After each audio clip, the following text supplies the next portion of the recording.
Ooh.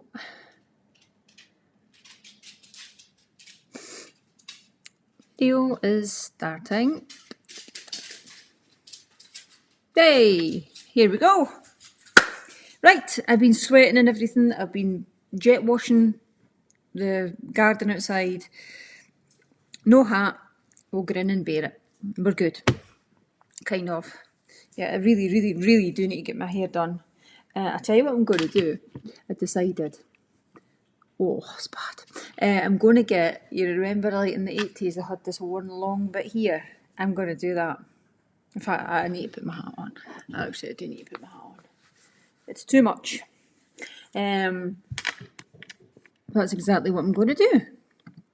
Right, I'll wait until you find me. And then tonight is all about interpreting your liver function tests. Now, it's a minefield, and this is only an introduction. And you cannot only hear this stuff once, you cannot only hear it twice, 3 times, or 4 times. This sort of education, you have to hear it over, I don't know how long it is, but a one-off generally is you can't really grasp it.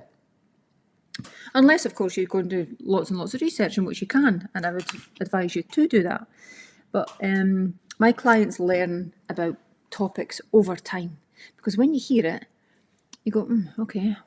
But you hear it a second time, you go, oh, sort of get that now. Third time, you're going, I'm really getting this now. Fourth time, you're like, yeah, I totally got it.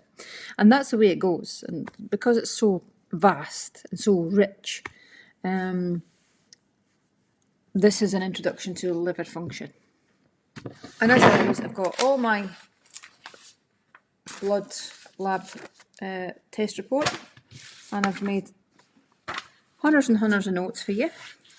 So we'll get started in the next sort of couple of minutes. I can't see on the page, which is such a shame. Can't see who we've got. But before we go, listen. Fasting gets introduced next week. Now, fasting, for anybody that's new to this, is not necessary, but it's amazing. And it's not for weight loss, it's for autophagy. And autophagy is when your body uses all the dead crap, the damaged cells, the damaged protein, misfolded protein cells, and resynthesizes and recycles all of the crap and the bad stuff to form new life and new proteins. And it's amazing. And that's why fasting is really beneficial. It's not going to be beneficial if you're underweight. If you're underweight, or you have a weight problem, or you've got an eating disorder, don't fast. Stick to the meal plan, 3 square meals, you'll still get an amazing result. If fasting triggers you for some reason, don't do it. You'll still get an amazing result. But it is on the meal plan next week. It really is just a period of eating and not eating. It's not minimising calories, it's not calorie suppression, it's not calorie deficits, although you might fall into a calorie deficit. But it's not about that. It's just giving your body a chance to heal. And it's got such healing powers. It's amazing. So when you see fasting on the meal plan, you don't need to fast. You can have, so say it was breakfast, you could have the breakfast and not fast. Okay? We will drop a fasting education, one of my past ones, into your online course content. So please watch it, because I don't want to muddy the water tonight with fasting when it's really about liver function.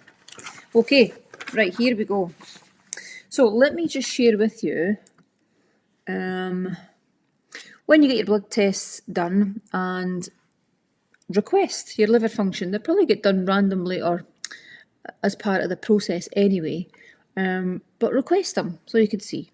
Now, obviously, if you've eaten for a long time ultra processed food, lots of carbohydrates, sugar, and you've drunk a fair bit of alcohol, then you probably will have some sort of liver type damage. But it might not be excessive, but it might be.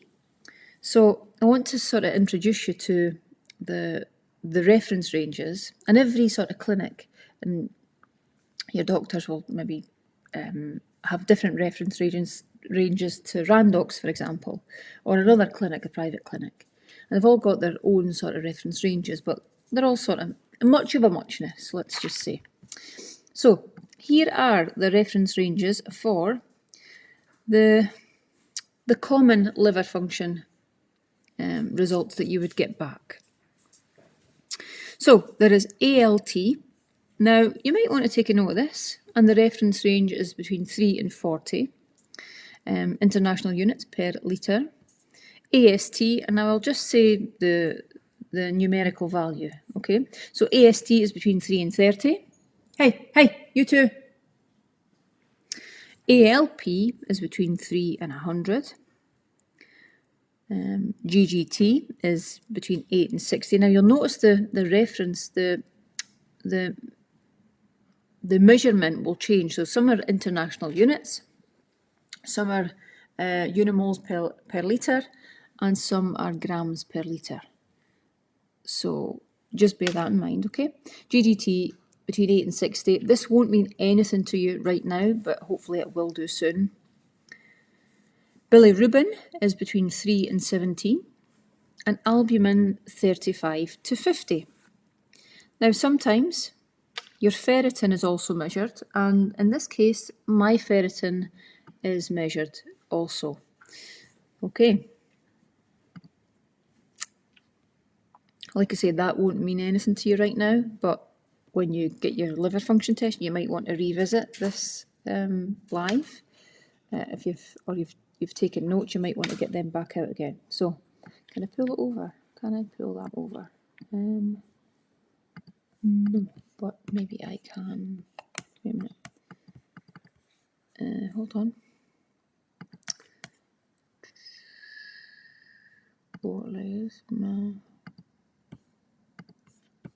Damn it.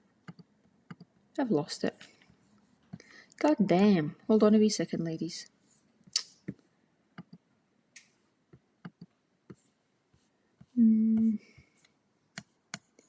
Nah, can't I find it now? Well, that was silly. Undo, hide, overlay. There we go. Right, just bring me back. So now what I'm going to do is I'm going to share my tests with you. And there's only one of them that's out of range, and we'll talk about that just shortly. But this is to give the whole education a bit of context. Right, so this is generally what you would get done, certainly by a private clinic. So there's ALT as discussed, mine's is 14. There's ALP, which is 42, they're both in range. AST is 18, that's in range. My only one that's not in range is GGT, which is just short of the reference range, which is 8. Mine is 7.6. Now that could potentially mean something that I'll talk to you about in a minute. Bilirubin is 8.78, so I'm within range there too. Albumin is fine, and so is my ferritin, fine. But like I say, I will talk to you about them just now. So, and I'm going to refer heavily to my notes here, okay? All written in pencil and all scribbles. So, liver damage is often identified with elevated ALT and AST. So ALT, in fact generally ALT, ALP and AST, as well as GGT, those top four that you've seen on my test there, I wish I could pull it over, can I? No, I can't, but I'll tell you what I will do. I'll airdrop it so that I can constantly refer to it. Wait there a minute. Okay. So here it is. Right, I'll just keep this handy, put it down here, and I'll also get the other one.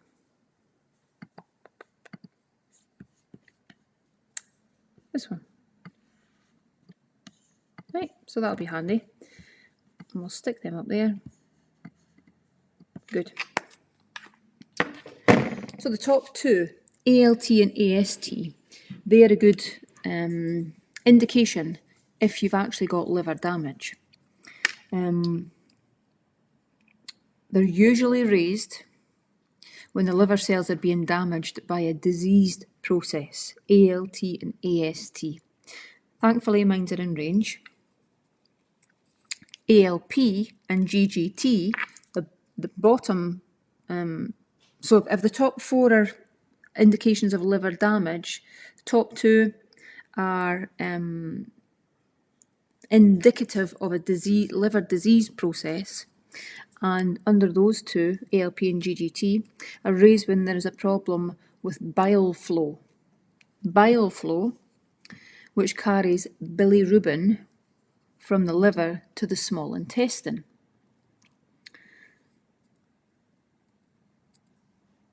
And that's known as cholestatic damage. Now, if you've been diagnosed with this, then this will be really, really interesting for you. You might never get a diagnosis of any of this stuff, and so you think, well, okay. But there's somebody somewhere that you know that does have liver damage. So this might be really quite useful if they start chatting to you about it. So cholestatic damage, that's ALP and GGT. Okay. So ALT and AST, the top two, listen. ALT is very, very specific to the liver. So whenever this is raised, it's a definite indication that there's something going on in the liver. However, AST, that's found in lots of other tissues, organs, for example, the brain, the kidney, skeletal muscle, the heart. So when AST is raised, it's not necessarily the liver. It could be an indication of a heart issue, or some sort of muscle damage like rhabdo. I don't know if you've heard of rhabdo. I don't want to talk about that tonight, but it could be really quite dangerous. And when we done our CrossFit qualification, they done a whole session on rhabdo, and it's muscle rupture that could be pretty dangerous. So AST isn't always associated with, when you see it heightened or elevated, you can't just always think it's liver. It could be something else. But ALT definitely is the liver. Excuse me. So we'll go a stage further now. So you can look at the ALT and AST ratio. So listen to this. AST, when that's higher than ALT, that's indicative of alcoholic cirrhosis or viral hepatitis. Let me say that again. When AST is higher than ALT, that's a good indication that there's some sort of alcoholic cirrhosis happening, liver damage caused by alcohol, and viral hepatitis. Okay? ALT. When that's higher than AST, you definitely know there's some sort of liver disease. When AST is twice as high as ALT, so 2 times higher, so this is when AST is twice as high as ALT, it's likely to be alcohol related. Now here's the thing. What's really annoying is when my dad got his liver function test taken and he drank every day of my life, this came back fine. How annoying. And we knew it couldn't be fine. You can't drink practically neat whiskey, well, it's diluted in a little bit of water, every single day in life, and your liver's fine. You can't. So the liver is very, very, stupid. I was going to say clever, stupid, because it takes a lot of damage before it actually shows up. But you know if you're drinking too much. However, when people have a drink problem a lot of the time they're in a state of denial. And it's no, I don't drink too much, or they make excuses for it. And I know that firsthand. Not just from a family, from a friend's family members and things. That's common. Not always, but a lot of the time it is. You'll know in your heart of hearts if you're drinking too much. But there are telltale signs which we'll get to, right?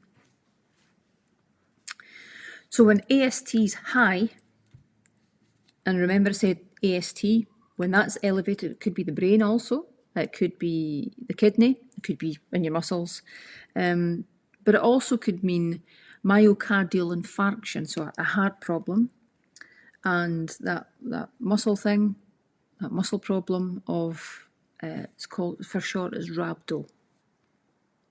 rhabdomyolysis. Okay. Common causes of liver disease, elevated ALT or AST. I'm focusing on these mainly because they are probably the biggest indicators. So, non-alcoholic fatty liver disease. Non-alcoholic fatty liver disease, not caused by alcohol. So what's it caused by? I'm going to tell you. Carbohydrates and sugars and fructose. Ultra-processed food will cause non-alcoholic fatty liver disease, which is why children look like they've got an alcoholic liver. Because they're getting fed too much sweeties, too much crap, too much carbohydrates, too much fructose, high fructose corn syrup. Fructose is in everything, and it's damaging their liver. And it looks like an alcoholic's liver. How scary is that? That's happening. Like, right across the world, it's happening. On a massive scale. Alcoholic fatty liver. Drug toxicity, too much drugs, and that could be medicated drugs also. Viral hepatitis, autoimmune hepatitis, liver cirrhosis, which basically means prolonged damage to the liver. Okay, so that's common causes of liver disease.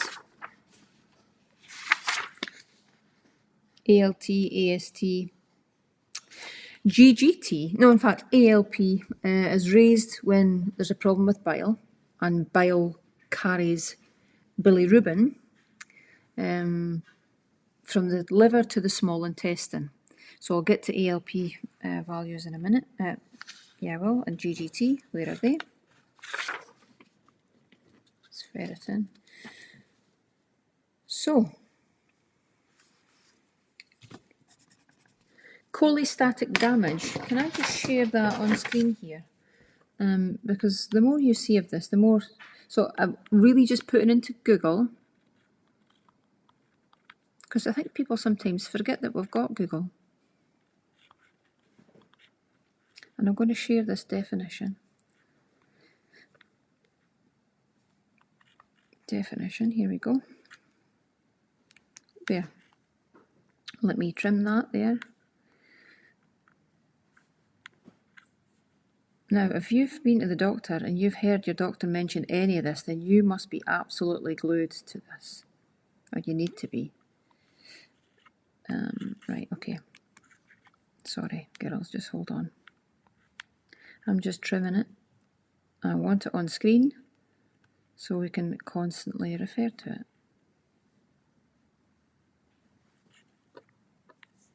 Okay, airdrop. I think I've got a wee bit of hay fever. Okay. Right, just put this over here. So cholestasis is a condition that occurs when bile flow from the liver is slowed down or blocked. Bile is a digestive fluid produced by the liver that helps break down and absorb fats. Cholestasis can be caused by liver, bile duct or pancreas disorders, certain medications, viral hepatitis, tuberculosis, or conditions outside the liver like gallstones or cysts. So, my GGT is just short. So what was mine? Mine was 7.6 and the reference range is 8 to 42. So I'm not far away, but there's not much research on low GGT, but there's so much on high GGT. So let me explain to you what high GGT means. when you see high GGT, the risk, there's a higher risk of mortality, death rate. And it could reflect insulin resistance, blood sugar problems, metabolic syndrome, all of the things that we associate with really bad lifestyle choices. Liver disease, excessive alcohol, excessive sugar, too many carbohydrates. So that's high GGT. I'm really quite happy that mine is on the low end, but that's high. Low could mean some sort of malabsorption from the gut. So I've not got enough stomach acid. It might be a B12 or a folate issue, which I think mine was. So I'm now taking B12, vitamin B12. So that's an inability to absorb. It might be a malabsorption problem. So when I get mine checked again, I'm sure I will be absolutely fine, but that's why regular checks are important. I'm not far out, I'm not worried about it, but it is a something. So a rise in ALP and GGT could mean cholestasis.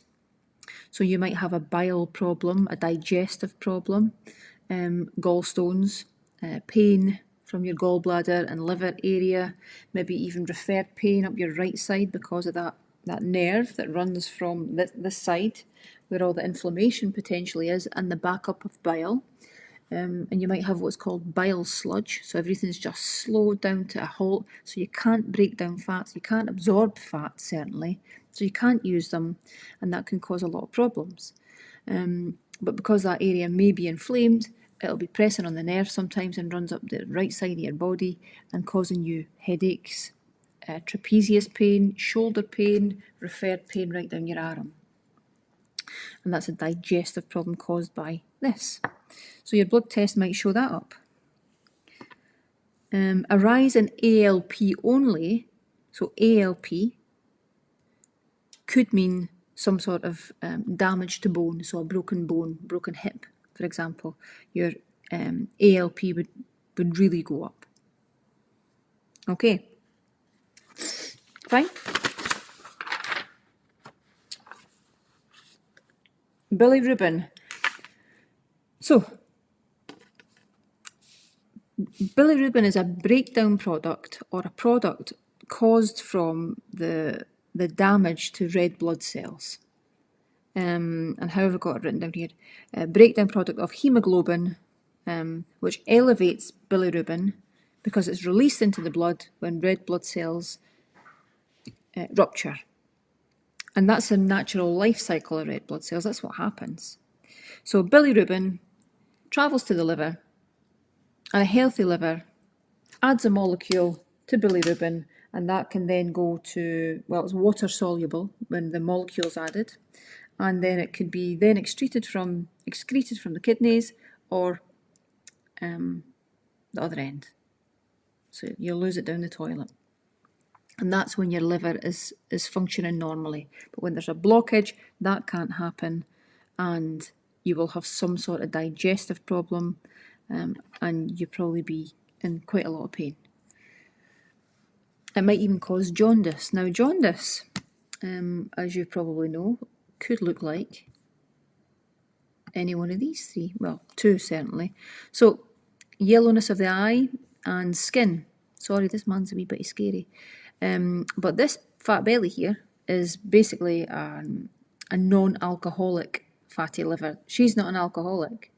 And this belly isn't caused by alcohol. This belly is caused by fructose, carbohydrates, sugar, refined carbohydrates, processed food. And she's got what looks like an alcoholic liver because of the cirrhosis, the damage in there. And what's happening is, a lot of the time, that's not actually fat. There will be fat there, but also that the distension is caused by what's called ascites, and it's a fluid-filled sac around the liver. The liver is seeping, it's sore, it's inflamed, and it's seeping this fluid, and it's a fluid-filled sac around the liver and looks a lot like this. So there'll be fat there, but there'll also be a lot of fluid. And this person might have, that's why you see a lot of alcoholics with distension, stomach distension, really skinny, painfully skinny, but distension in their stomach. So visuals that will stick in your mind. And there are 3 types of jaundice, by the way, and I'm not going to go into them, but there are 3 types. Okay, so when your bilirubin is higher than 60 millimoles per litre, that's indicative, and it will look like jaundice. Okay, let's get rid of them because they're a wee bit too scary.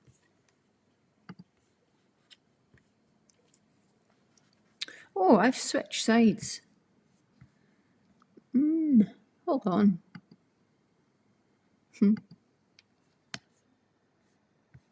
Yeah, that's better. Oh, I'm back. Okay. Albumin. Where's mine? I've got rid of it again. Sorry. I'm 41.5. The reference range is 35 to 50. It's a wee bit of squint, but we'll not worry about that just now. So albumin is made by the liver, and it's really to keep fluid in the cell to maintain pressure. And as if you remember from your biology days at school, remember osmosis? It maintains osmotic pressure. So an area can move from an area of high pressure to an area of low pressure by a process called osmosis. So it's important to maintain that pressure within the cell. If that drops, the cell loses pressure and osmosis can't happen, and therefore there'll be a transfer problem. It's the most abundant blood protein in the body, and it is the transporter also of protein. So low albumin looks like liver damage, inflammation. What have I got here? 3.5 to 5.5 is... Wait a minute, hold on. Randox's reference range is 35 to 50 is the normal range. I'm 41.5. Low levels could also show up as Crohn's disease.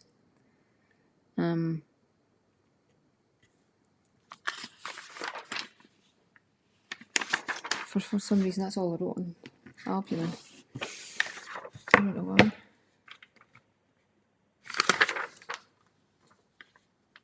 Yeah, but I did. Yeah, okay, there we go. Right, ferritin. My ferritin is 19.57. This is too wee for you lot to see. Let me try and blow it up. Here we go, 19.57, and the reference range here is 9.99 to 120. So ferritin may also be tested when you get an iron test.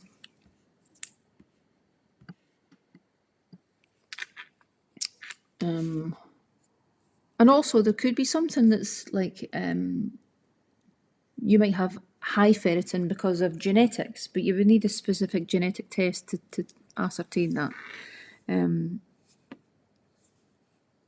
So ferritin is acute phase reactant. And what that means is it goes up with inflammation or infection. So if your ferritin is high, it might just be that you had some sort of infection, or you weren't feeling well, or you've got some sort of inflammation in your body somewhere. And it might not be necessarily be serious, but it will affect ferritin because it's very reactive or reactant. It's a reactant. What will elevate ferritin is autoimmune conditions, for example, lupus, MS, Hashimoto's thyroiditis, arthritis, and loads of other autoimmune conditions, of which there are many. Alcohol consumption is too high. It would put your ferritin up. Kidney disease will also put ferritin up. Pre-diabetes, hypertension, and metabolic syndrome. All of the things that's unhealthy because of poor lifestyle choices would make your ferritin high. Ferritin low, and I've had that before, that's an indication that there's some sort of issue or problem with digestion. It might even be leaky gut, or malabsorption, as I mentioned earlier. If ferritin is high, generally, and it's 1.25, if it's higher than 1.25 for women, and higher than if it's higher than 125 for women, and higher than 150 for men, it definitely looks like some sort of lifestyle issue. You need to get yourself on a FLB B, basically. So it's metabolic syndrome, it's blood sugar issues, pre-diabetes, type 2 diabetes, fatty liver, that sort of thing, caused by poor lifestyle choices. So it's a good one. However, it could be misleading because you've maybe had an infection or something, so you would need to get it retested once that infection was completely gone and cleared up. So I think that's pretty useful. The main symptoms of a liver problem are jaundice of the eyes or the skin. You're tired. You always seem to be tired. People with liver problems always are tired, and it looks unexplained, but it always seems to be a problem. Ascites, that fluid-filled sac around your belly. Itchy feet. Bloating, oedema of the ankles, bottom of your legs.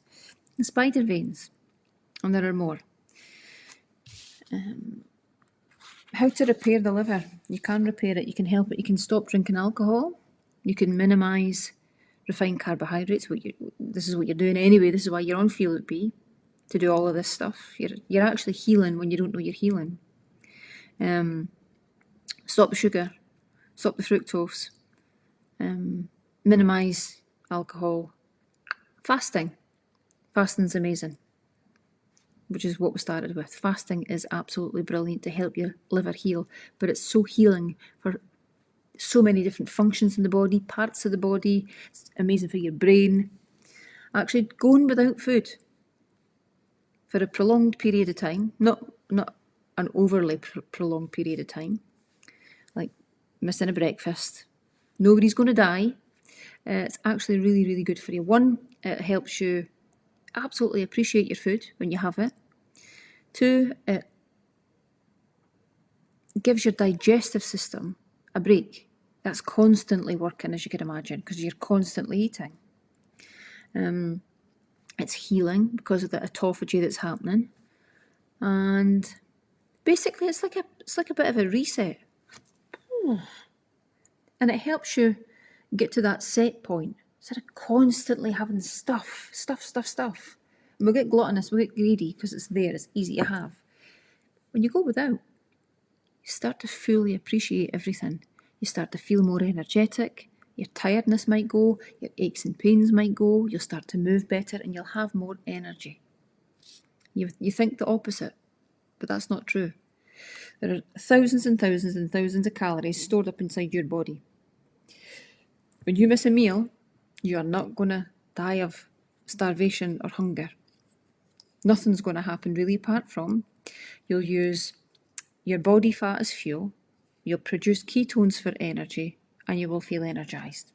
That's all that'll happen. So enjoy fasting next week. Okay, that's it. It's a lot to get your head round. You need to hear that a few times before you take it in, for sure. And listen, I've done, check your emails. You've got emails from me today. On my social media, Glow and Go starts on Monday. If you can, get involved in it. You should be involved in Glow and Go. It's everything that I do and I find beneficial for you. I want you to learn about it so you can actually incorporate it into your life. And it's not this stuff, it's not education, it's not workout, it's not nutrition per se, it's not meal plans. I definitely will talk about nutrition, but no meal plans. It's all of the softer things that you do to set yourself up for success. So today I talked about journaling, why it's so important. I'm going to talk about manifestation, visualization and vision boarding, goal setting, getting after it, how to do it, how to actually set some goals and create a plan to actually achieve them by backing them up with daily rituals. Morning routines also, nighttime routines, different therapies, skincare, all of the stuff that's so important to help you feel and be the very best you can, so that you can then go and put your best effort into your meal plan, your meal prep. You can then put your best effort into a workout. It's all of the stuff that I think you would benefit massively from. And sometimes, a lot of the time, it's the missing piece of the jigsaw, which is why I'm doing a full programme on it. And there's going to be multiple lives every day inside of that group. So you've got an email, go and get it. Check my Facebook, my business page, it's on there, and I will post it to my stories tonight, okay? So lots of love to you. I hope that was useful. I've still got loads to do, so I better crack on and get it done, okay? Good night, everybody. See you soon. Bye-bye. I'll see you tomorrow at 7 p.m. for a strength workout. I hope you enjoyed the jumping one this morning. See you soon.